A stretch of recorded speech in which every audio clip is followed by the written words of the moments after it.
Discovery sulphuric acid was initially called oil of vitriol. ठीक है, क्यों? क्योंकि it was initially prepared by distilling green vitriol.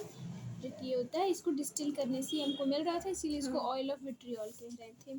Occurrences ये जो होता है हम लोग को फ्री स्टेट में, कंबाइंड स्टेट दोनों में मिल सकता है। फ्री स्टेट में हम लोग को कहाँ पे मिलता है? हॉट स्प्रिंग्स से माइनर ट्रेसेस मिलते हैं इसके। फिर it is also formed near sulphide beds, जहाँ पे सल्फाइड बेड्स होते हैं वहाँ पे भी मिलता है हम लोग को। और in the combined form it occurs as salts in minerals such as metallic sulphate. ठीक है, जो मेटल सॉल्ट्स होते हैं जिसमें सल्फेट होता है, उसमें वो कंबाइंड स्टेट में मिलते हैं। इसको हम लोग किस किस तरीके से प्रिपेयर कर सकते हैं? सल्फर को अगर हम लोग नाइट्रिक एसिड में डाल दें तो उससे हम लोग को मिल सकता है। ठीक है, और by passage of chlorine through an aqua solution of sulphur dioxide. Sulphur dioxide का कोई एक्वा सोल्यूशन है, उसमें से हम लोग क्लोरीन पास करवा दें तो क्या होगा? हम लोग को 2 एसिड मिल जाएंगे। और सल्फर डाइऑक्साइड को हम वाटर में डिजॉल्व करके भी बना सकते हैं।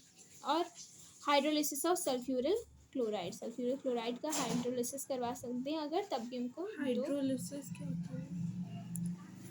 मतलब उसमें वाटर ब्रेक होता है और कंबाइन करता है। ब्रेक होता है, मैं वो कैसे होता है? अपने आप की करंट के थ्रू? करंट के थ्रू, करंट के थ्रू भी हो सकता है, और भी कई सारे उसके इनिशिएटर्स होते हैं। ठीक है, फिर आता है parts of the unit function. जैसे ये क्या चीज़ बताई गई? Contact process. कॉन्टैक्ट प्रोसेस क्या होता है? ये लैब प्रिपरेशन नहीं होता है, ये होता है जब हम लोगों को इसको बहुत लार्ज स्केल में बनाना होता है, जैसे फैक्ट्री के लिए। ठीक है, तो उसमें हम लोग क्या यूज़ करते हैं? Contact process. कोई भी फैक्ट्री प्रोडक्शन हम लोग को देखना होता है तो हमेशा हम लोग देखते हैं कि उसका हमेशा प्रॉफिट बने, किसी तरीके का घाटा न लगे, तो हमेशा ऐसा ही कोई प्रोसेस अपनाते हैं। ठीक है, तो क्या क्या चीज़ें इसमें इन्वॉल्व होती हैं? प्रोडक्शन ऑफ SO2 सबसे पहले होता है, तो उसके लिए एक ब्लोअर लगता है। सल्फर और पायराइड बर्नर्स होते हैं। क्या काम होता है? For passage of purified air और ऑक्सीजन, उसके लिए ब्लोअर। और इसको क्यों रखते हैं? For production of sulphur dioxide bye burning sulphur और आयरन पायराइड्स। तो सल्फर डाइऑक्साइड लोग बनाते कैसे हैं? इस बर्नर में, जिसमें हम लोग पायराइड को जलाते हैं तो उसमें से सल्फर डाइऑक्साइड हम लोग को मिलता है। फिर प्योरीफिकेशन ऑफ यूनिट करते हैं हम लोग। ये ए और बी हो गया, ये ब्लोअर हो गया, ये बर्नर हो गया। फिर ये सी जो होता है, इसमें ये क्या होता है? डस्टिंग टावर होता है। और CDEFGH मिल करके क्या बनाते हैं? Purification unit. ठीक है, और ये प्रोडक्शन ऑफ SO2। सी में क्या होता है? डस्टिंग टावर होता है, ये for removal of dust particles by downwards blow of steam. तो इस स्टीम को नीचे से SO2 के अंदर पास होता है और इसमें स्टीम पास कर देते हैं, तो डस्ट जो होता है वो स्टीम में घुल जाता है और नीचे बैठ जाता है। ठीक है, फिर आती है cooling pipes for cooling the gases bye passage through isolated pipes. In pipes में इसको डाल देते हैं और उसके बाद वाटर डालते रहते हैं, तो उससे क्या होता है? ठंडा हो जाता है गैस SO2, क्योंकि जलते हुए आ रहा था ना। फिर उसका स्टीम में भी पास हुआ था।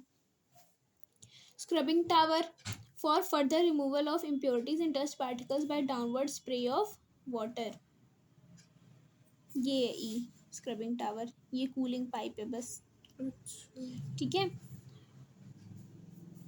स्क्रबिंग टावर इसमें क्या करते हैं? इम्प्योरिटीज को हम लोग कैसे हटाते हैं? डस्ट पार्टिकल को वैसे ही जैसे हम लोग सी में हटा रहे थे वाटर का यूज करके। मम्मी पापा का कॉल है।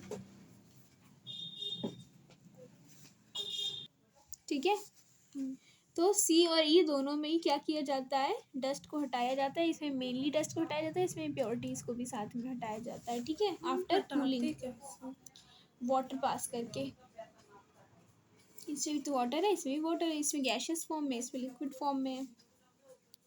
ड्राइंग टावर होता है, फिर उसके बाद F, ये for drawing moist gases bye downward spray of concentrated H2SO4। तो H2SO4 जो होता है वाटर में सॉल्युबल होता है, इसीलिए हम लोग उसमें वाटर कंटेंट हटाने के लिए, यानी कि उस गैस को जो मॉइस्ट हो गई उसमें से उसको ड्राई करने के लिए हम लोग उसके अंदर H2SO4 स्प्रिंकल करते हैं, तो हट जाता है। फिर आता है आर्सेनिक प्योरीफायर। सल्फ्यूरिक एसिड ही तो बनना है, मतलब सल्फ्यूरिक हाँ, तो ये एसिड थोड़ा और यूज़ किया जाता है कहीं से। ड्राइंग टावर ये हो गया। Arsenic purifier for removing arsenic oxide by passage over ferric hydroxide. फिर जी टावर में हम लोग क्या करते हैं, थोड़ा सा फेरिक हाइड्रोक्साइड रख देते हैं ताकि इस ये जो SO2 गैस आ रही थी उसमें से हम लोग क्या हटा सके, आर्सेनिक ऑक्साइड हटा सके, जो कि इससे आकर के रिएक्ट करने लगेगी और SO2 पास कर जाएगा फ्रीली। एच में क्या होता है, एच होता है testing box for testing the purity of the gases bye passage of light through a darkened box. तो ये एक डार्केंड बॉक्स है, इसमें से लाइट पास करते हैं तो पता चल जाता है कि ये गैस कितनी प्योर है, कितनी नहीं है, कितनी इम्प्योर है। ठीक है। फिर आई कॉन्टैक्ट टावर, ये आई कॉन्टैक्ट टावर, इसमें क्या होता है, for catalytic oxidation of SO2 to SO3। SO2 में अगर हमको ऑक्सीजन बढ़ाना है तो उसका ऑक्सीडेशन किया जाता है इसमें। ठीक है, कॉन्टैक्ट टावर में। By passage of sulphur dioxide and oxygen through iron tower packed with vanadium pentoxide, catalyst initially heated to 450 degree Celsius. तो ये एक रिएक्शन होता है। ठीक है, आगे बताया जाएगा इसमें कहीं। ठीक है, ये absorption of SO3 absorption tower में होता है। ये कहाँ, जे में।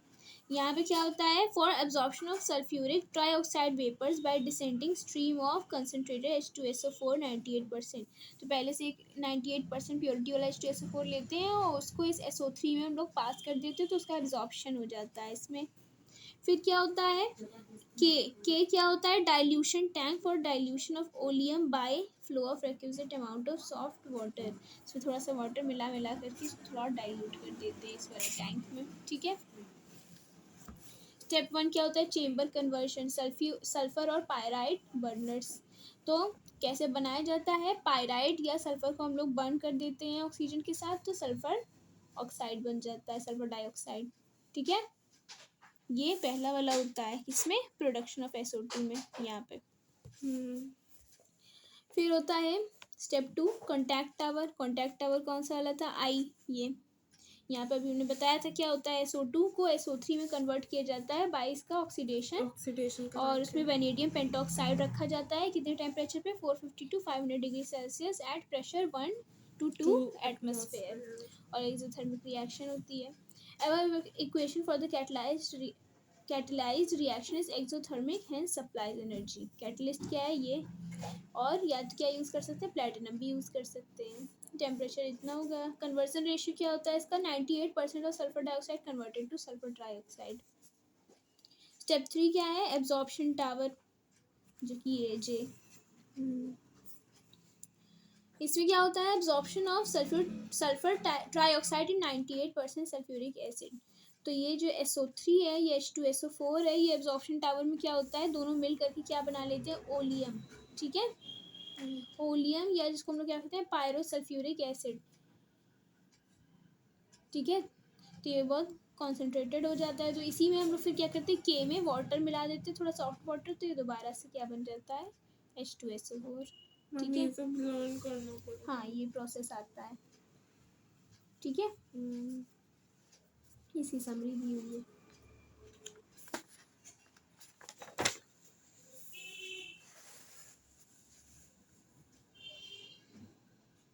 कॉन्टैक्ट प्रोसेस हर चीज़ को इसमें डिटेल में बताया। कहाँ तक रीड किया है तुमने, यहाँ सल्फर और pyrite burners is obtained by burning sulphur. और तो कैसे करते हैं हम लोग, सल्फर को या पायराइड को हम लोग ऑक्सीजन के प्रेजेंस में जलाते हैं तो हम लोग को सल्फर डाइऑक्साइड मिल जाता है। जब सल्फर को एयर में बर्न किया जाता है, it Burns with a pale blue flame, जिसमें क्या होता है, कुछ सल्फर डाइऑक्साइड बनता है और थोड़ा थोड़ा उसमें सल्फर ट्राइऑक्साइड भी बन जाता है, जो कि ट्रेसेस में होता है। ठीक है, ज़्यादा नहीं होता। Burning of sulfur, iron oxide, iron pyrite in oxygen is preferred to purified air since heat energy is wasted in heating the unreacted nitrogen component of the air। तो हम लोग ऑक्सीजन को ही सीधे प्रेफर करते हैं, एयर को नहीं लेते हैं। ठीक है, क्योंकि नाइट्रोजन को हीट करवाने में काफ़ी एनर्जी वेस्ट हो सकती है इसलिए। ठीक है, purification unit, the gaseous mixture of sulfur dioxide and O2 are passed through a purification unit before entering the contact tower। क्यों करते हैं, क्योंकि इसमें कुछ इम्प्योरिटीज प्रेजेंट होती है, जैसे आर्सेनिक ऑक्साइड, जिसके लिए क्या रखा गया था, फेरस हाइड्रोक्साइड। ठीक है, और कि उसको हटाया जाता है ताकि वो कैटलिस्ट को पॉइजन ना कर दे, यानी कैटलिस्ट उसके साथ रिएक्ट करने लग जाएगा तो फिर ये यहाँ पे रिएक्शन में कैटलिस्ट का काम नहीं करेगा, ठीक है, मेन रिएक्शन में, तो इट रिड्यूसेस इट्स एफिशिएंसी।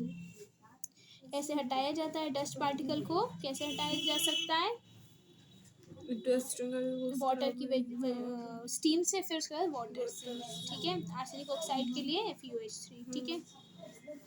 फिर आता है contact tower. The gaseous mixture of SO2 and O2, उनका कैटालिटिक ऑक्सीडेशन होता है और sulphur dioxide contain excess of oxygen. तो क्या होता है इसमें, SO2 जो होता है SO3 में कन्वर्ट हो जाता है एट दिस टेम्परेचर, और अगर वहाँ पे एक्सेस ऑक्सीजन प्रेजेंट है तो वहाँ पे क्या होती है, फॉरवर्ड रिएक्शन फेवर होती है। फॉरवर्ड रिएक्शन क्योंकि रिवर्सिबल रिएक्शन है ना, रिवर्सिबल रिएक्शन का मतलब होता है कि ये फॉरवर्ड भी जा सकती है और बैकवर्ड भी जा सकती है। अगर बैकवर्ड कोई चीज़ रिएक्शन होती है उसका मतलब होता है कि वो दोनों रिएक्ट नहीं करेंगे एक दूसरे के साथ।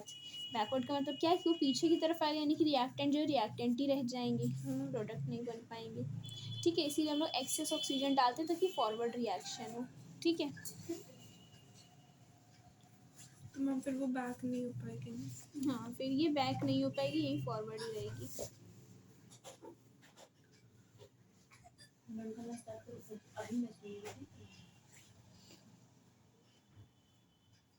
फिर आता है कैटलिस्ट। कैटलिस्ट हम लोग क्या यूज़ करते हैं, वेनेडियम पेंटॉक्साइड। सो क्यों प्रेफर किया जाता है, to platinize asbestos as a catalyst since it is comparatively cheaper. या तो हम लोग एस्बेस्टॉस को भी यूज़ कर सकते हैं लेकिन ये चीपर होता है और इसको ईजिली पॉइजन नहीं कर सकते हैं इम्प्योरिटीज़, ठीक है, इसीलिए। प्रोमोटर क्या यूज़ किया जाता है, vanadium pentoxide is compressed into shredded threads. कुछ थ्रेड्स को छोटे छोटे टुकड़े में कर दिया जाता है वेनेडियम पेंटॉक्साइड के, and mixed with a promoter, उसको एक प्रोमोटर के साथ मिक्स कर देते हैं जो कि अक्सर क्या होता है, potassium oxide, to enhance the activity of the catalyst, ठीक है। ये भी पता होना चाहिए कि प्रोमोटर क्या यूज़ कर सकते हैं हम लोग। कैटलिस्ट को हम लोग सिर्फ इनिशियली एक बार हीट करते हैं, उसके बाद नहीं करते क्योंकि एक्सोथर्मिक रिएक्शन उसके बाद खुद ही से हीट होता रहता है, ठीक है।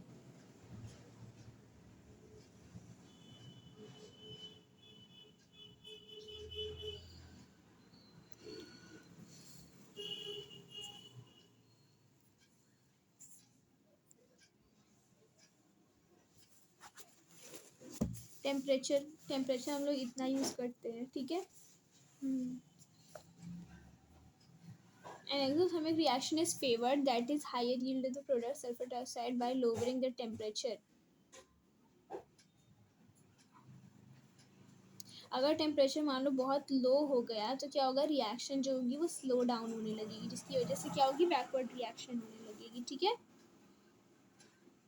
A rise of temperature of 10 degree Celsius doubles the speed of the reaction. किसी भी रिएक्शन में अगर हम लोग 10 डिग्री सेल्सियस बढ़ा देते हैं तो उसकी रिएक्शन की स्पीड डबल हो जाती है, ठीक है। इसीलिए हम लोग उसकी जो टेम्परेचर ज़्यादा लो नहीं रखते हैं और इसीलिए हम उसका एक ऑप्टिमम टेम्परेचर रखते हैं, इतना जो कि मोस्ट सूटेबल होता है कैटालिटिक ऑक्सीडेशन रिएक्शन के लिए। ऐसे हम लोग को सबसे अच्छी एफिशिएंसी मिल जाती है 98% की। प्रेशर, एक ऑप्टिमम प्रेशर हम लोग बना करके रखते हैं। इसका 3 वॉल्यूम यूज़ हुआ है, यहाँ पे 2 वॉल्यूम बन रहा है। तो फॉरवर्ड रिएक्शन तभी फेवर होती है जब हम लोग प्रेशर बढ़ाते रहें, इंक्रीजिंग प्रेशर हो, ठीक है। If a reaction takes place with decrease in volume as in the case of catalytic oxidation,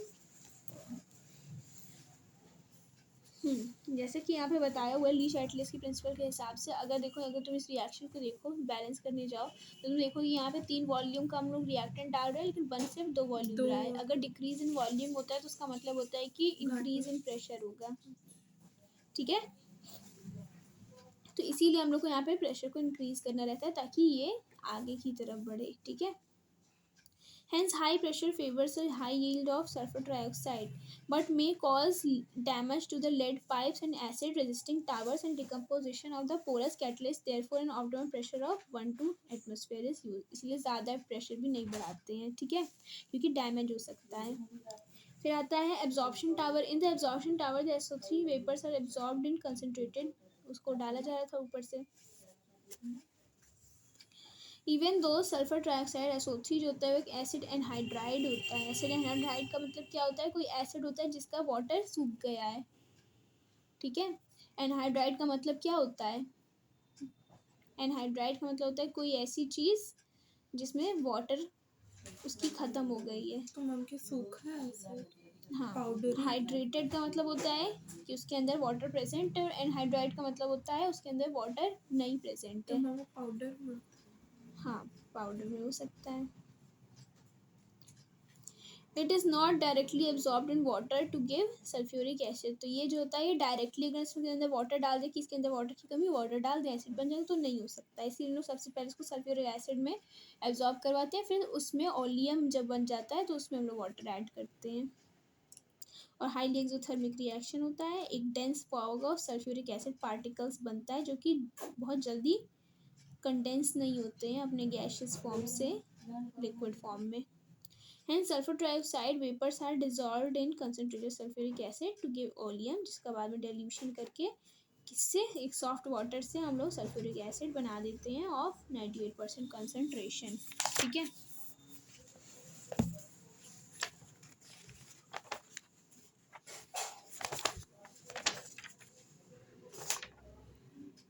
यहाँ तक रीड करो।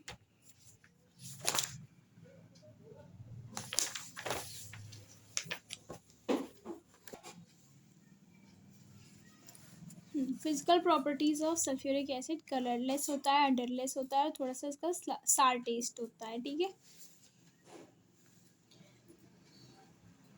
और क्या होता है, नेचर इसका डेंस होता है, ऑयली होता है, और हाइग्रोस्कोपिक लिक्विड होता है।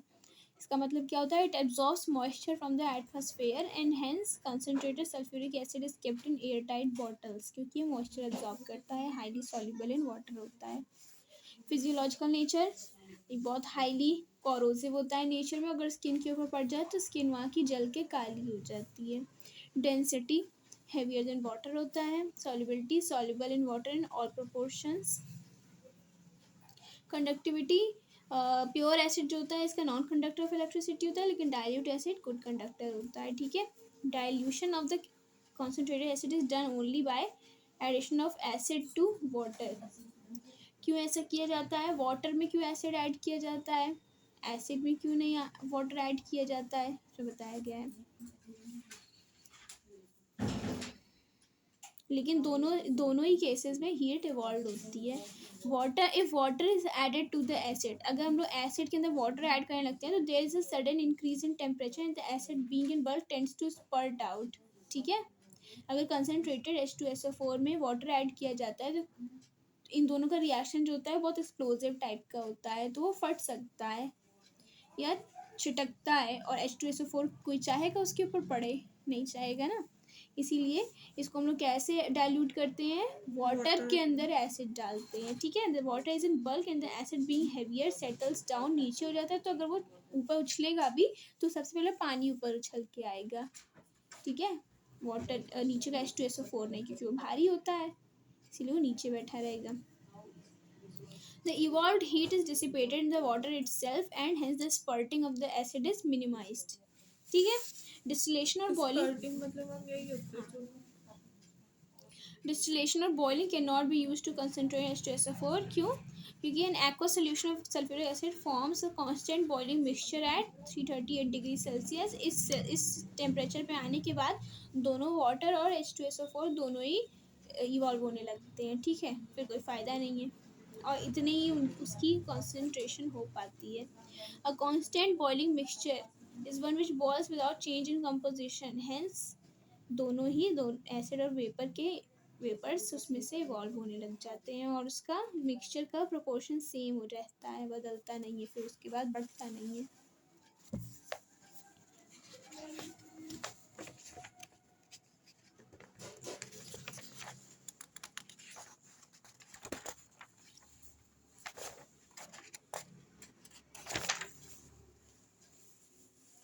फिर आता है chemical properties of sulphuric acid. जब वो डाइल्यूट होता है तब उसकी क्या प्रॉपर्टीज होती हैं देखते हैं। It behaves as an acid when dilute, ठीक है। तो जब ये डाइल्यूट होता है तो ये क्या बना सकता है, हाइड्रोनियम आयन। और एसिड की यही प्रॉपर्टी होती है कि हाइड्रोनियम आयन बना लेता है। Dilute sulphuric asset turns blue litmus paper two red और मिथाइल ऑरेंज टू पिंक, जो कि एसिड बिहेवियर है। H2SO4 को जब हम लोग वाटर में डालते हैं तो इसका क्या हो जाता है, डिसोसिएशन हो जाता है दो आयंस में। इसीलिए एक्वस सॉल्यूशन में क्या कर पाता है, इलेक्ट्रिसिटी कंडक्ट कर पाता है, क्योंकि इसमें फ्री आयंस होते हैं।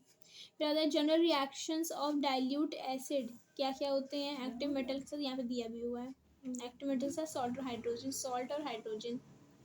बेस के साथ यानी कि ऑक्साइड या हाइड्रोक्साइड ऑफ मेटल के साथ सॉल्ट और वाटर, सॉल्ट और वाटर, इधर भी सॉल्ट और वाटर बन रहा है, ठीक है। फिर कार्बोनेट के साथ क्या होता है, सॉल्ट वाटर कार्बन डाइऑक्साइड, तो सॉल्ट वाटर कार्बन डाइऑक्साइड। फिर बाइकार्बोनेट के साथ भी यही बनता है। और सल्फाइड या बाइसल्फाइड के साथ सॉल्ट वाटर और हाइड्रो सल्फर डाइऑक्साइड, जो कि ये हो गया। और सल्फाइड के साथ सॉल्ट और हाइड्रोजन सल्फाइड, सॉल्ट और हाइड्रोजन सल्फाइड। ऐसा ही एक और किसी चैप्टर में था रिएक्शन, सेम ही बन रहा है। प्रोडक्ट कौन सा था, HCl HNO3। HCl में फिर आता है sulphuric acid as a least और नॉन वॉलेटाइल एसिड, ठीक है। तो जब हम लोग उसको कॉन्सेंट्रेटेड कर देते हैं तब उसके रिएक्शंस कैसे होते हैं, ये तो अभी डाइल्यूट वाले थे, कॉन्सेंट्रेटेड के कैसे रिएक्शन होते हैं। Concentrated sulfuric acid in comparison to nitric acid and hydrochloric acid is less volatile और non-volatile with a high boiling point, यानी कि ये जल्दी गैस में नहीं बदलता है। Hence on heating with salts or more volatile acid, यानी कि अगर हम लोग किसी उसको ऐसे सॉल्ट के साथ हीट करें जो कि किसी volatile acid का सॉल्ट है, तो क्या होता है, concentrated sulfuric acid displaces the volatile acid from their salts, तो वो उसको जो वॉलेटाइल एसिड का सॉल्ट है उसमें से उसको डिस्प्लेस करके खुद आ जाता है उसकी जगह पे, क्योंकि जो वॉलेटाइल था वो तो डिस्प्लेस होकर के उड़ के चला गया गैस बन के, ठीक है। हेंस H2SO4 को हम लोग HCl और नाइट्रिक एसिड, जो कि दोनों बहुत वॉलेटाइल एसिड्स हैं, उनके ही प्रिपरेशन में यूज़ करते हैं। तो NaCl के साथ H2SO4 यूज़ किया तो क्या बन गया, NaHSO4 और HCl, ठीक है। उसके सॉल्ट से, Cl के सॉल्ट से उसको हटा करके खुद आ गया, ठीक है। Cl में क्या बन गया, KHSO4 HCl, इसमें क्या हो गया, NO3 को हटा करके NaHSO4 HNO3, और इसमें KHSO4 HNO3 less than 200 degree Celsius. इसका भी तुमको बताया गया था वहाँ पे कंडीशन, रीज़न की 200 डिग्री सेल्सियस क्यों रखते हैं, जब पढ़ाया था दोनों चैप्टर। मैम हाँ कुछ था रीजन, देखना खोल के, भूल गई।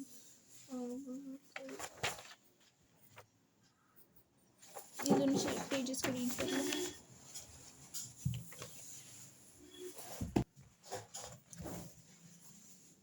फिर देखते हैं इसका ऑक्सीडाइजिंग एजेंट की तरह property. Concentrated sulphuric acid is a strong oxidising agent, ठीक है, यानी कि दूसरे का ऑक्सीडेशन करवाता है, खुद का रिडक्शन। ऑक्सीडेशन में क्या होता है, एडिशन ऑक्सीजन या रिमूवल ऑफ हाइड्रोजन।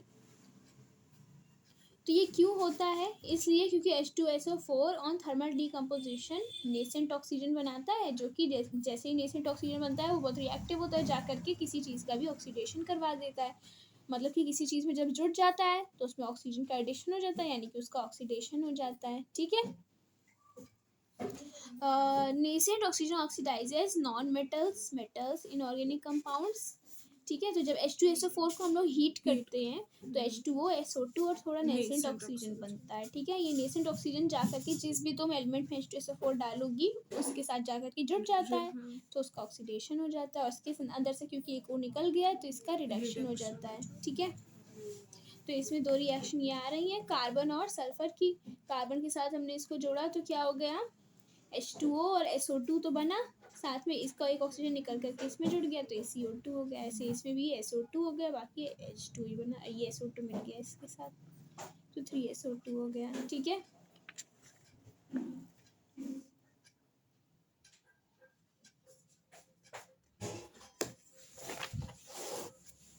फिर आ रहा है sulphuric acid as a strong dehydrating agent. ये तो हम लोग ने देखा है इससे पहले वाले में भी कई चैप्टर्स में H2SO4 को डिहाइड्रेशन के लिए यूज़ किया गया था। ठीक है, तो concentrated H2SO4 removes elements of water क्योंकि इसको स्ट्रॉन्ग एफिनिटी फॉर वाटर होती है। ठीक है, concentrated H2SO4 also removes water of crystallisation. इसको इतनी स्ट्रॉन्ग एफिनिटी फॉर वाटर होती है कि ये सिर्फ बाहर से नहीं, फिजिकली नहीं वाटर को रिमूव करता है, ये किसी एलिमेंट के फॉर्मूले में से H2O को एक्सट्रैक्ट कर सकता है। ठीक है, तो ये काफ़ी स्ट्रॉन्ग होता है। इसका मतलब होता है कि ये सिर्फ सुखाने का काम ड्राइंग नहीं होता है, ये डिहाइड्रेटिंग होता है, यानी कि उसके अंदर से H2 और O को रिएक्शन में से उसके फॉर्मूले में से निकाल लेता है। ठीक है, और वो एनहाइड्राइड बन जाता है दूसरा सब्सटेंस। ठीक है, उसका सारा हाँ, क्योंकि उसका सारा H2O निकल जाता है। Also acts as a drying agent. तो ये डिहाइड्रेटिंग तो होता ही है, साथ में ड्राइंग भी होता है। ठीक है, it dries gases such as N2O2, Cl2, SO2 and HCl. H2S and NH3 react with H2SO4, इसलिए हम लोग इन दोनों की ड्राइंग के लिए H2SO4 को नहीं यूज़ करते हैं। ड्राइंग एजेंट्स क्या करते हैं? Bring about a physical change with no change in composition of the compound, जो कि हमने बताया था। ठीक है, उसे फिजिकली रिमूव करते हैं वाटर को, फॉर्मूला नहीं चेंज करते। डिहाइड्रेटिंग एजेंट केमिकल चेंज ले आते हैं, उसका कंपोजिशन बदल देते हैं। ठीक है, जैसे हम लोग कुछ सब्सटेंस हैं, ग्लूकोज हो गया, मान लो C6H12O6 में H2SO4 डाला तो उसका सारा H2O निकल जाता है, सिर्फ इसमें कार्बन बच जाता है। ठीक है, और केन शुगर में भी ये है, केन शुगर या शुगर भी कह सकते हैं इसको। ठीक है, ये तो ग्लूकोज है, ग्लूकोज बाद में शुगर बनता है, तो ये शुगर है मेनली। ठीक है, तो इसमें H2SO4 डालें तो 12 कार्बन बन जाएगा, जो कि शुगर चारकोल होता है, और 11 H2O निकलेगा उसके अंदर से, यानी कि पानी एकदम से अलग हो गया इसमें से। और CuSO4.5 H2O, इसके अंदर ये क्या है? ये वाटर ऑफ क्रिस्टलाइजेशन है, इसमें हमने ये डाला तो इसके अंदर ये अलग हो गया और ये अलग हो गया। ठीक है, ये वाइट एनहाइड्रस बन गया, एनहाइड्रस इसके अंदर, जिसके फॉर्मूले में से H2O निकल गया हो। ठीक है, एनहाइड्रस का मतलब है कि उसके अंदर पहले था H2O उसके फॉर्मूले में, लेकिन अब निकल गया है। ठीक है, तो ये चीज़, ये जो तुम देख रही हो रिएक्शन डिहाइड्रेशन, इसी वजह से तेजाब होता है। ठीक है, स्किन में भी क्या होता है? कार्बन और वाटर। जो स्किन होती है, जितने भी लिविंग बींग्स होते हैं वो हाइड्रोकार्बन्स के तो बने होते हैं, ऑक्सीजन, कार्बन और हाइड्रोजन को मिला करके। तो जब सिर्फ कार्बन को छोड़ देती है और H2O तो निकाल देती है जब स्किन पे पड़ती है, इसीलिए वो जो रह जाता है वहाँ पे काला काला, वो सिर्फ कार्बन रह जाता है, उसमें का H2O निकल जाता है। ठीक है,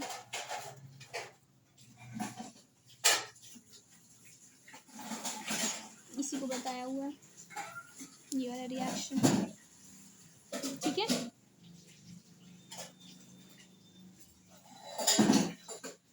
तो ये अगर मान लो शुगर के ऊपर तुमने H2SO4 डाला तो कार्बन अलग हो गया, वाटर अलग हो गया, और H2SO4 जितना तुमने डाला था उतना ही वापस तुमको मिल जाएगा। ठीक है, टेस्ट फॉर सल्फ्यूरिक एसिड क्या होते हैं?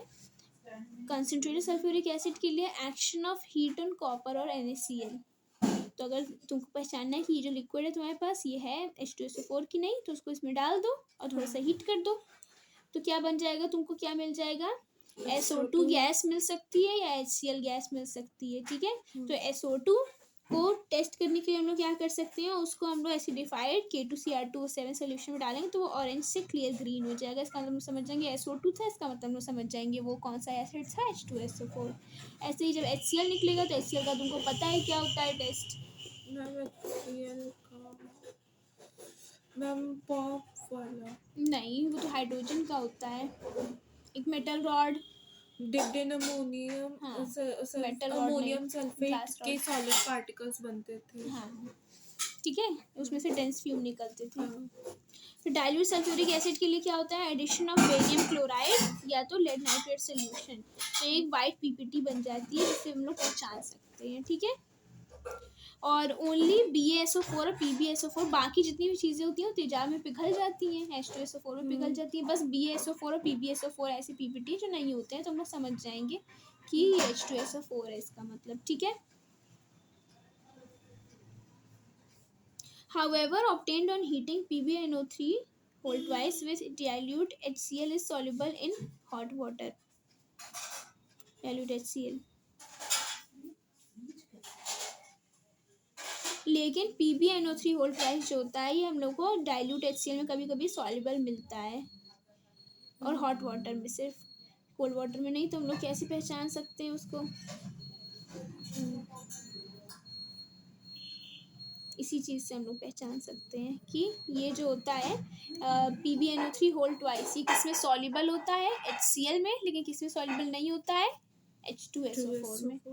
ठीक है, तो इस चीज़ से हम लोग पहचान सकते हैं।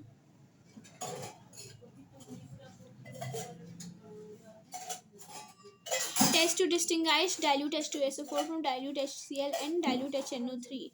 BaCl2 solution reacts with dilute H2SO4 to give a PPT of BaSO4, जो कि भी पता ही है, पढ़ा ही है हम लोगों ने। ठीक है, लेकिन HCl और HNO3 के साथ कोई वाइट PPT नहीं बनती है, क्योंकि उसमें वो क्या हो जाता है? डिजॉल्व हो जाता है। ठीक है, तो इस तरीके से हम पहचान सकते हैं। ये सब तो याद करने वाली चीज़ें हैं। उसके बाद ये है, ये हो गया तुम्हारा।